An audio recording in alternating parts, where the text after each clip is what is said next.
Alright, before I begin this video, I think it's important to address some things. First off, I'm Brazilian and English is not my native language.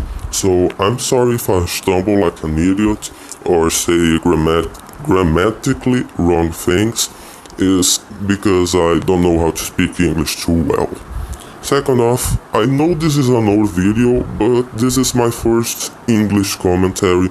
I think it's best for me to pick a relatively easy video to commentate, so this serves right. Third off, I'm sorry for any technical failures on this video. I am using a phone to record it and to edit it because I don't have a computer, so kind master for the win, am I right? So this is an old video made by a guy called the Syndicate, at least that's how he calls himself nowadays, that was commentating on Doodletone's video, commentating on Torchip's video, talking about the worst cartoons, adult cartoons in his opinion. Again, this video is rather old, but I think it's a good video to start and to try to better my commentary skills,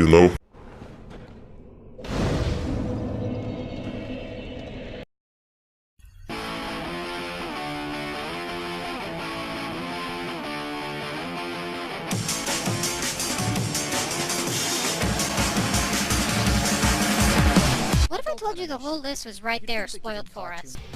Okay, some things to mention. First off, people watching this video for the first time probably wouldn't be spoiled, since they wouldn't know for sure those shows would be on there. Are you sure they wouldn't? I mean, if someone knows the reputation of all of the cartoons featured on the intro of this video, they probably would be able to guess that those cartoons would also be on the video itself. Besides, I am not sure if Doodletones was really making a serious point there or if that was just a joke.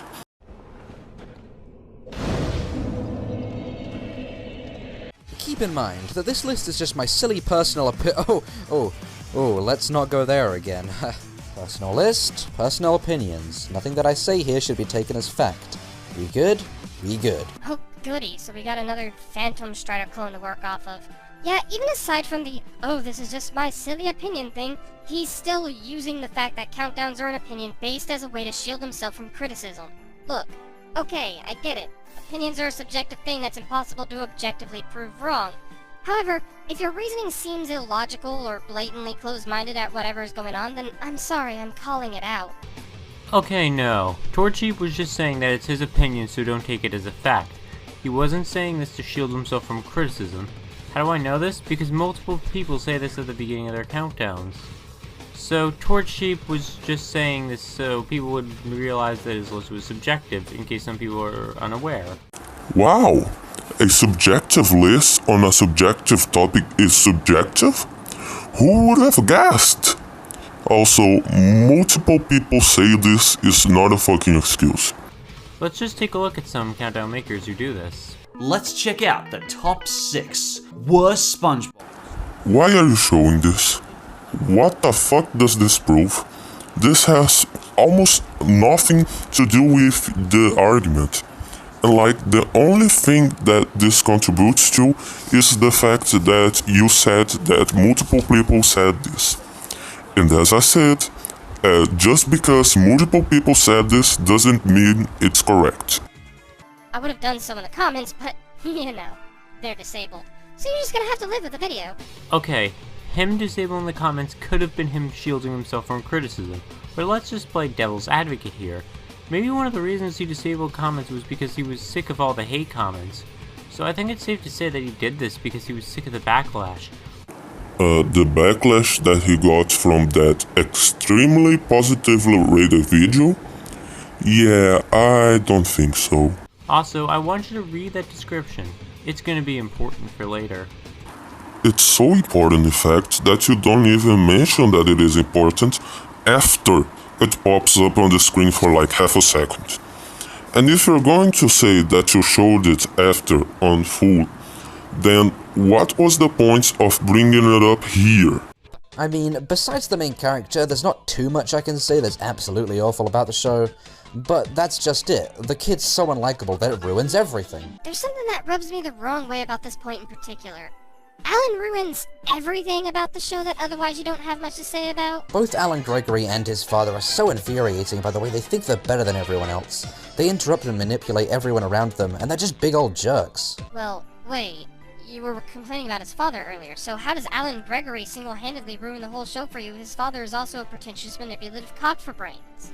Even by what you brought up here, that gets confusing, is wouldn't that mean that you also have quarrels with him too? Wouldn't he also help ruin the show?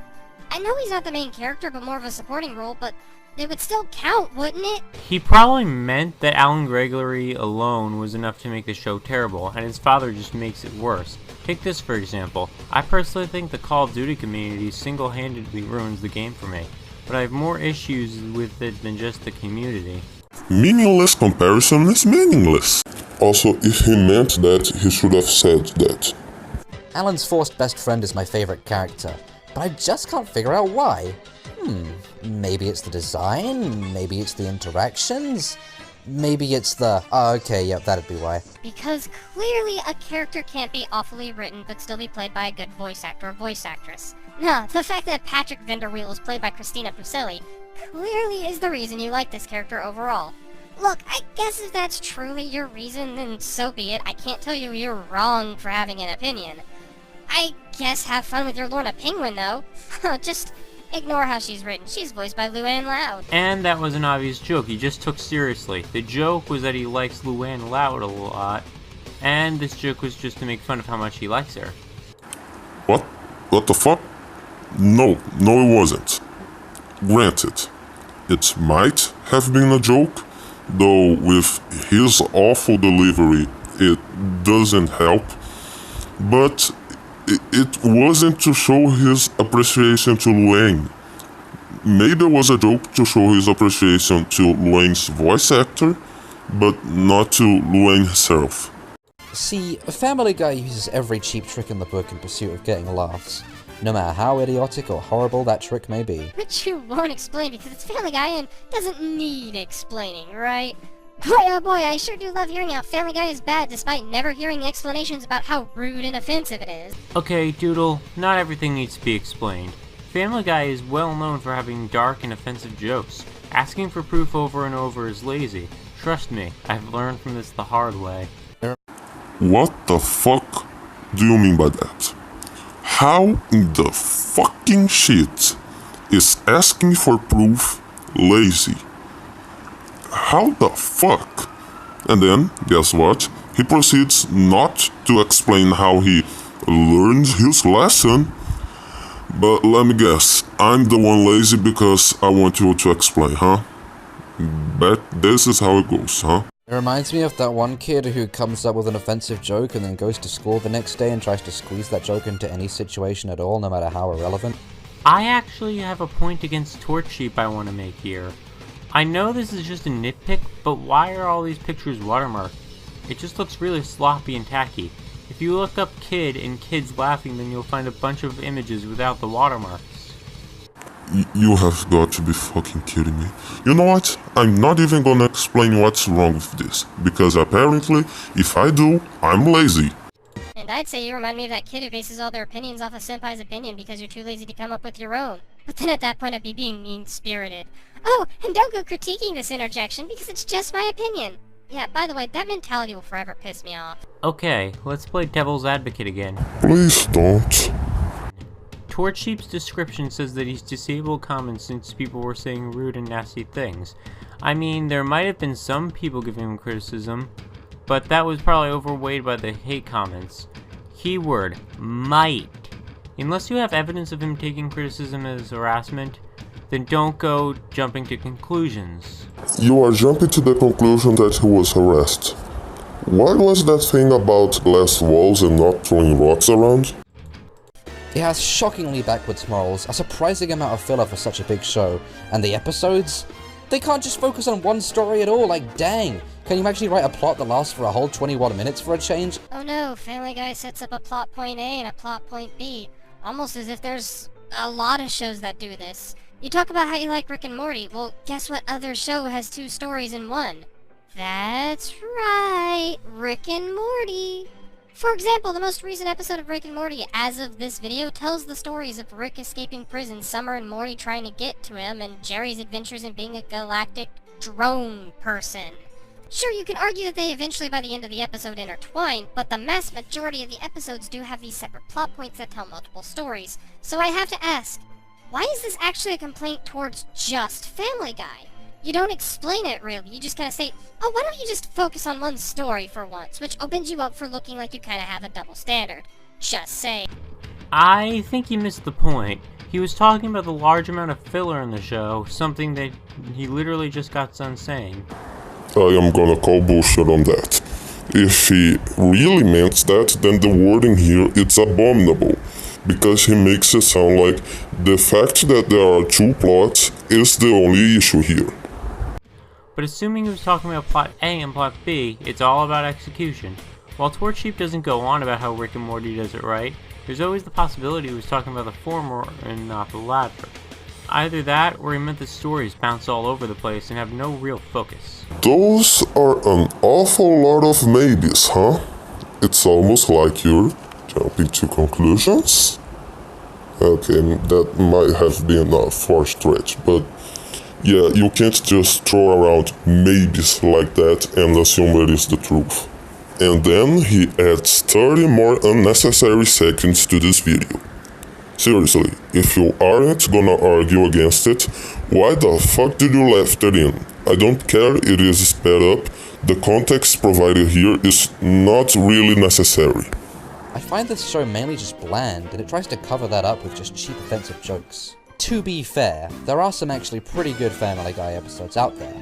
I'd even go so far to say that at its best, Family Guy is charming and pretty humorous. You know, as opposed to Alan Gregory, which is downright a masterpiece, right? Actually, wait, where was Alan Gregory's praise? You're actually praising Family Guy and saying that the show has its moments of glory. Even if you do go on to say that they're few and far between, you still state that it can be clever and funny. Yet it's somehow worse than Alan Gregory, which had nothing but negativity thrown its way? Did you just forget how to count down Torch Sheep? He said at its best it's charming. However, the bad in Family Guy was way worse than in Alan Gregory, so it was above Alan Gregory. It's only at the number 9 spot, so maybe that could be why. Just because it's on the bottom of the list doesn't mean he doesn't need to organize it properly. Legends of Chamberlain Heights is a shabby snorefest about generic as heck teenagers trying to be cool in high school. Whoa man, trying to overwhelm me with that originality over here! Oh no, a slice of life cartoon is about life. Go figure. By the way, Daria and Clone High, same basic premises. The ball is in your court. Well, true, but it's all about the execution. While they may have the same idea, it's the execution that matters in the end. And that's why he doesn't even bring up the execution. At least, not any of the parts that you show us. And this was the end of the video. It wasn't exactly the worst, but it could really be better. He doesn't even criticize Doroton's full video, but I think that's for the best. I don't know if he is still doing commentaries, but if he is, nothing here is personal, you know, all that shit again. And for the people who are watching this video, which I assume is not many, hope you like and subscribe to my channel and all the classic YouTube shit.